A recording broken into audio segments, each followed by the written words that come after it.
This week at Interior, Secretary Haaland and U.S. Fish and Wildlife Service Director Martha Williams visited New Hampshire this week.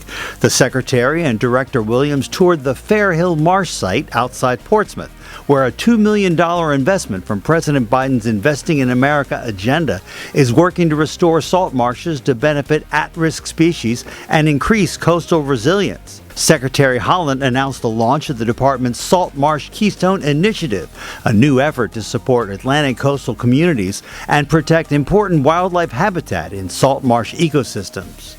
Acting Deputy Secretary Laura Daniel Davis visited the National Interagency Fire Center in Boise, Idaho this week.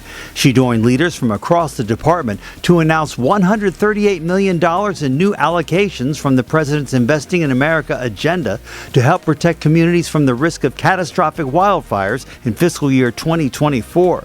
The funding will support the modernization of wildland firefighter training, help reduce the risk of extreme wildfires, rehabilitate burned areas, and advance fire science. Interior this week announced a nearly $80 million investment from the bipartisan infrastructure law for the state of Texas to continue work plugging, capping, and reclaiming orphaned oil and gas wells across the state.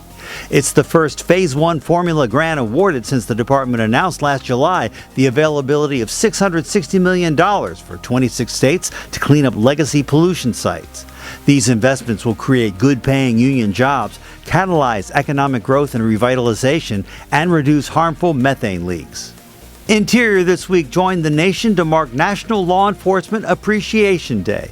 More than 3,500 law enforcement professionals serve the department, protecting public lands and waters, upholding our trust and treaty obligations to indigenous communities, and ensuring the public can continue to enjoy safe and equitable access to outdoor opportunities. The Office of the Assistant Secretary for Indian Affairs this week announced $1.5 million from the President's Investing in America agenda to support the restoration of bison populations and grassland ecosystems in tribal communities.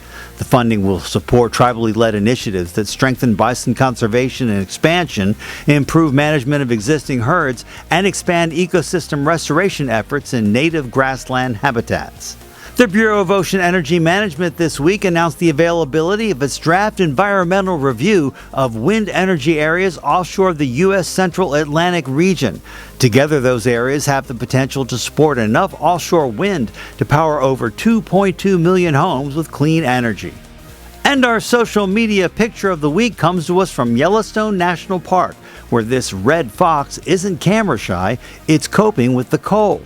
Red foxes are experts when it comes to battling cold weather conditions. This one is staying warm by curling into a ball and wrapping itself in its big bushy tail. Make sure you follow us on Facebook, Instagram, Twitter, and YouTube. That's This Week at Interior.